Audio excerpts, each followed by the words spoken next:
để chi trang phong đạo ra mày rồi này mọi nục này tam bực sang của gợi là nhiều ngạ bài ai tam ngạ các mày cơ ấy lăng tương này tương 20 ai tâm ý cái đó luật sư Nguyễn Việt Bình nhân tâm nhá ngạ này thì nhiều ngạ trực tiếp là mừng lu rằng lại cái nhu hè nó nhu cả loại trong cái ngã bị đa gợi bị đò thì nhiều ngạ là ai tâm nhá thì hình ấy là bực sang nè này á có câu là pap cái gì trang rồi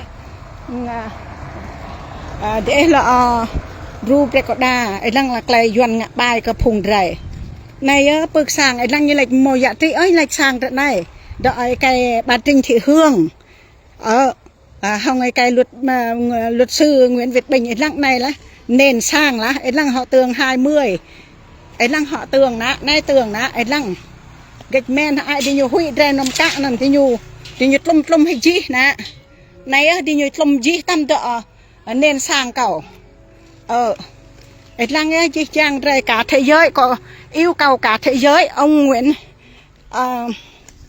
bác Tô Lâm ơi, đây là hành động của xã Cư Rút tỉnh Lâm Đồng. Xã Cư Rút tỉnh Lâm Đồng đội thi hành án khu vực 9 phá hết nhà cửa tài sản của cháu. Bây giờ cháu cũng đang lang thang ở ngoài đường, không có chỗ ăn, chỗ ở. Bây giờ nó phá, nó bán nền đây này. Nó mua mà nó không biết. Mà dân tộc tại chỗ của tôi là làm bìa khó khăn. Bây giờ ai là người ký bán cho ông Nguyễn Việt Bình, bà Trịnh Thị Hương. Bây giờ chưa giải quyết cho tôi phải đăng ngày nào tôi cũng vô đăng, tại vì cái tài sản của tôi ở đây là bao nhiêu, cây cà phê của tôi sắp thu rồi, nông chặt phá hết. Là ông luật sư Nguyễn Việt Bình, cái người nào vô phá ở đây tôi chỉ biết người đó thôi. Còn công an, đội thi hành án xã Cư Rút tỉnh Lâm Đồng nó vô nó phá, nó thu hết cả tài sản tôi từ ngày 16 tháng 6 năm 2026 đến giờ mà cũng chưa thấy trả cho gia đình tôi. Mà trong khi đó con gà tôi đây này, bao nhiêu con gà đây này, chuồng trại của tôi đây này, nó vô nó phá hết như vậy á. Bây giờ như thế nào bác Tô Lâm phải trả lời lại cho cháu. Bây giờ từ ngày hôm 16 tháng 6, bây giờ là hôm nay là mùng 5 tháng 8 rồi. Mẹ con tôi sống bằng cái gì? Nó thu hết, không để lại cho tôi một ký gạo, một cái nồi nấu cơm đây này, cái tài sản này. Đây, đó. Bác Tô Lâm ơi, đội thi hành án xã Cư Rút tỉnh Lâm Đồng chưa giải quyết rõ ràng, minh bạch, bịa tự xông vào phá hết tài sản của tôi.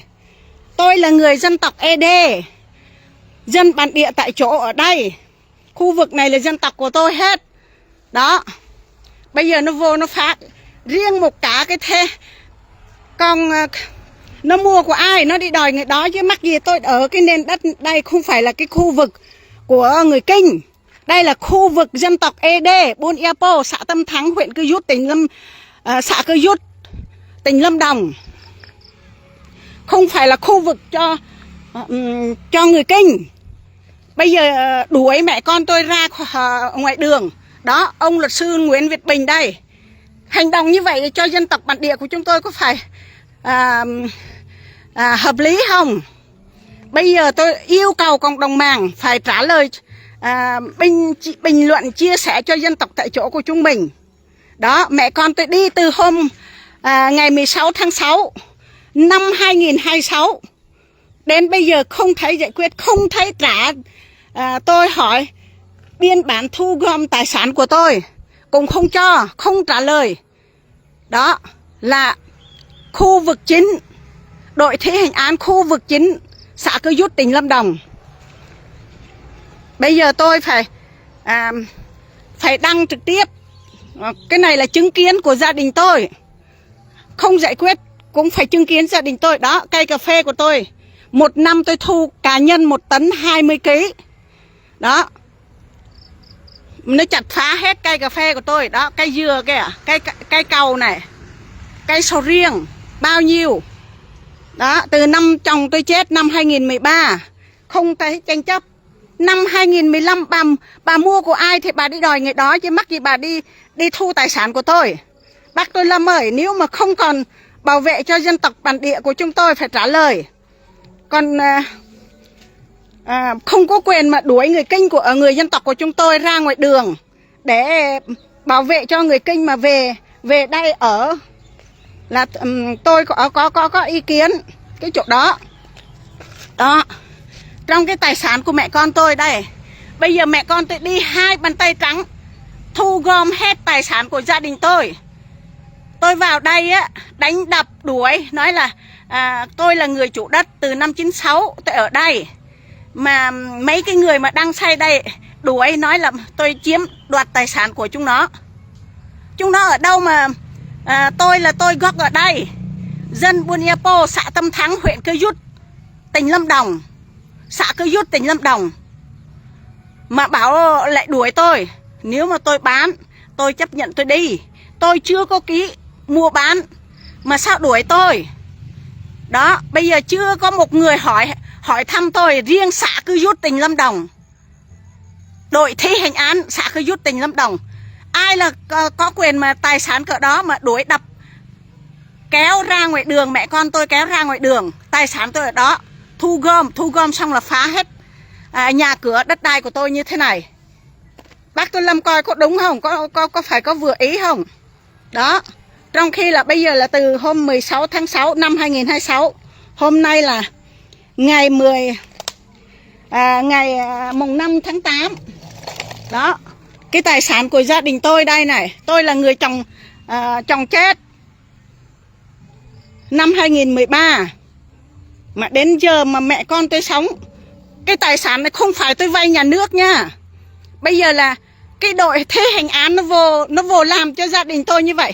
Cái tài sản này có phải của nhà nước không? Hay là đất này của nhà nước không? Nếu mà đất của nhà nước tôi chấp nhận giao, ví dụ làm đường hay là vùng quy hoạch, cái này tư nhân, đội thi hành án vào cuộc là như thế nào? Trả lời cho tôi. Đó. Dân ở đâu mà bảo vệ người dân tộc bản địa của chúng tôi? Toàn là bảo vệ người Kinh không à? Đó. Cái tài sản này không phải là tôi đi vay nhà nước hay là bịa đỏ là tôi thế chấp nhà nước. Đó, thấy không? Cái tài sản của tôi. Đây. Bác Tô Lâm phải coi lại. Cái này là chứng kiến của gia đình tôi. Từ năm 96 đến giờ mẹ con tôi đi làm thuê làm mướn. Lý do gì đội thi hành án nó vào cuộc? Gia đình tôi vay ngân hàng hả? Cái tài sản này của nhà nước hả? Mà đi thế chấp. Đất này của nhà nước quy hoạch hay là đi công an và đội thi hành án vào cuộc? Trả lời cho tôi. Đó. Bây giờ tôi không đăng thì không được. Bây giờ không đăng là cũng không giải quyết. Kể cả không giải quyết tôi cũng đăng lên. Nếu mà tôi vay nhà nước, đất này thuộc về nhà nước, tôi có quyền không nói. Lý do gì đội thi hành án, tòa án cứ rút vào cưỡng chế tài sản của tôi. Tôi có vay nhà nước đâu, có liên quan gì nhà nước quy hoạch đâu. Đó. Bây giờ cái tài sản của tôi như vậy này. Bây giờ mẹ con tôi đi đường á, không có một đồng. Tôi cũng viết đơn đưa lên đó rồi. Giấy tờ tuổi thân không có. Đi thuê phòng trọ nhà ở đâu ai cho phép tôi thuê. Tôi không có giấy tờ trong người. Đội thi hành án nó vô nó thu hết. Gạo, cơm tôi cũng thu hết. Quần áo, dép giày cũng thu hết. Đó, riêng này là khu này là đất của nhà tôi hết. Đó. Đây là tài sản nhà tôi. Bây giờ tôi yêu cầu phải giải quyết cho tôi. Xã Cư Rút, tỉnh Lâm Đồng. Tôi vay nhà nước hả? Còn riêng gia đình tôi lũ lụt bao nhiêu thì tôi cũng ủng hộ hết. Gia đình tôi mà hai bàn tay trắng, chưa có một người ủng hộ gia đình tôi. Tôi yêu cầu trả lời cho tôi cái câu đó. Tôi là người ở đâu? Đuổi tôi đi nước ngoài hả? Không thấy thăm hỏi tôi. Tôi là nước đâu mà tôi về đây mà đuổi tôi? Đó, bây giờ cho người Kinh này bán bán nền này. Bây giờ chúng nó say hết. Ông luật sư Nguyễn Việt Bình nhá, trả lời cho tôi. Ông là người Kinh, người giàu có. Ông là luật sư sao ông đi mua ngoài đường kia? Mua khu vực người Kinh của ông. Tự nhiên mà ông đi mua của dân tộc của tôi. Dân tộc của tôi là ngu đần. Dân tộc của tôi là dân tộc bản địa nhá. Anh nói là anh có quyền, giàu có, luật sư ở Đắk Lắk, luật sư ở Bình Dương. Sao anh đi tranh chấp đất của dân tộc tại chỗ mà tôi là người không trồng?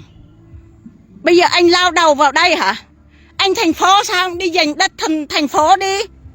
Mà tự nhiên là đi giành đất của dân tộc ED tại đây. Đúng rồi. Muốn vô trong dân tộc ED là để mau giàu, để cướp đất dân tộc, với là lợi dụng dân tộc. Lợi dụng dân tộc ED của chúng tôi. Ngu, thiếu hiểu biết. Nếu mà anh là người luật sư, làm gì anh nhảy vào ở đây? Bà Trịnh Thị Hương, bà nói là bà giàu có, con bà làm nhà báo, sao tự nhiên lại đi vào lao đầu, đi vô cướp đất dân tộc? Nếu mà cướp đất dân tộc trước khi bà vào cướp, sao bà không trực tiếp nói chuyện với gia đình? Đó, nên nhà của tôi là đây. Tôi ở đây từ năm 96, sao không vô trong nhà gia đình tôi mà để nói chuyện? Mà tự nhiên là theo vì giấy tờ là vào đây, thuê công an, thuê đội thi hành án vào múc đất của tôi. Có phải là hợp lý không? Bây giờ là gần 2 tháng rồi, không thấy một người mà trả cho tôi 1 ký gạo, 1 cái quần áo để gia đình con cái tôi mặc. Bây giờ con cái tôi chuẩn bị đi học, đi làm, không có căn cước, không có giấy tờ, không trả lời cho tôi. Bây giờ tôi ngày nào kể cả ông có mua ai mà vào đầu mà lần 2 lần 3 vào cái lô đất của gia đình tôi là không được đâu nha. Tôi nói cho biết nha. Bà Trịnh Thị Hương là bà ăn cướp. Ông Nguyễn Việt Bình là ông ăn cướp. Ông Nguyễn Việt Bình á là luật sư. Còn bà Trịnh Thị Hương, bà nói là bà giàu có, con bà làm nhà báo, chồng bà làm công an. Đó. Bây giờ tôi xin lỗi cộng đồng mạng, tại vì tôi nói cũng quá lời. Tôi bực xúc. Lúc mà lấy đất của tôi, đuổi mẹ con tôi ra ngoài đường, không có một đồng, không có một quần áo mặc. Đi từ hôm nay là đến nay là 2 tháng rồi. Lấy hết. Xe cộ thì chìa khóa này kia chúng nó gom đi hết. Cái tài sản người ta dùng, mắc gì bà thu, mắc gì công an thu.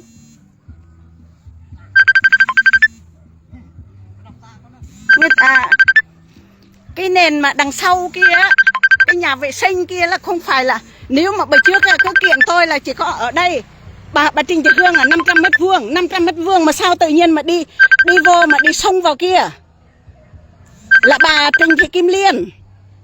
Bà coi lại trong cái biên bản đi, bà đuổi mẹ con tôi.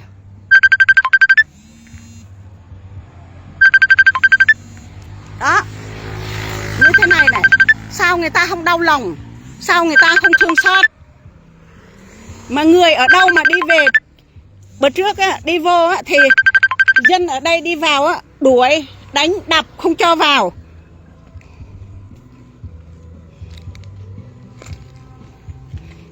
Ai làm cho gia đình tôi như vậy, mai mốt còn chúng mày còn tan nát hết người, cũng còn hơn là cái nhà tôi nhá.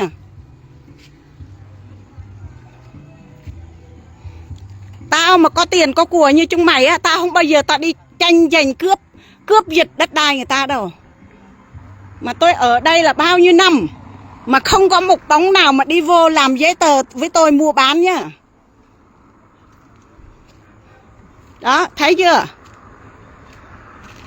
Ai mà đi làm hàng rào, tự nhiên bây giờ người nào làm người đó chịu chứ. Người ta đang tranh giành mà tự nhiên đi vào, xông vào đi cắm rọc, có phải ủng hộ người ta không? Sáng nay có là chắc cái gì giang phục đạo rồi phải lai chứ cái cầu. Sáng nay sẽ đi thầm ác sẽ thật rồi. Mày gỡ đừng mà rồi nè ai gỡ. Một lại pap mới gỡ cơ mày gỡ. Tờ mày gỡ suốt mày gỡ suốt cắt điện cắt camera. Nó có luật như màu hả? Người ta đi cưỡng chế, tao thấy người ta đi cưỡng chế. Người ta gọi thôn trưởng, người ta gọi ủy ban xã hay là ở đâu đó, người ta họp trước người ta mới vào làm. chưa có bao giờ người ta hành động giống như bà Trịnh Thị Kim Liên, hủy đồng dân mà. Xuống xe bắt đầu xông vào nhà tôi, cắt điện, cắt camera, cắt đủ thứ hết, không cho quay phim. Đó, cái hành động của bà là như thế nào? Bà Trần Thị Kim Liên hủy đồng cán bộ, vô cướp tài sản của gia đình tôi trắng trợn luôn. Tôi xin bỏ lại đằng sau kia cũng không cho. Bây giờ xây nhà đi, vô xây nhà đi để biết. Bữa trước kêu là ngày mai tôi xây nhà, bây giờ sao chưa thấy? Cái này là người cán bộ vô mua, xong bắt đầu cướp tài sản của gia đình tôi. Bây giờ người nó lấy tài sản của gia đình tôi, chúng mày có ăn cơm không? Mà chúng mày thu hết gạo của tôi, lấy hết tiền bạc của tôi trong nhà, lấy hết quần áo của nhà tôi. Chúng mày có ăn cơm không? Hay là chúng mày nhịn đói? Để cho mẹ con tôi đói. Hôm nay là 2 tháng rồi, không thấy trả.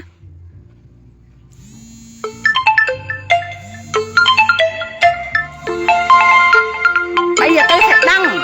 Con gọi bao nhiêu tôi không nghe, tôi không thèm bắt máy. Phải trả lời cho tôi.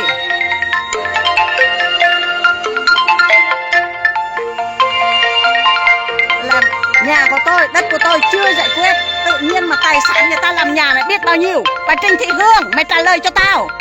Ông Nguyễn Việt Bình, mày trả lời cho tao. Mày nghĩ là mày luật sư hả? Nhà mày ngay quảng trường là cũng là đất dân tộc nhá, không phải là đất ở ngoài Bắc. Sao mày không về ngoài Bắc đi? Ông Nguyễn Việt Bình là nhà mày ở quảng trường, tao biết mày rồi.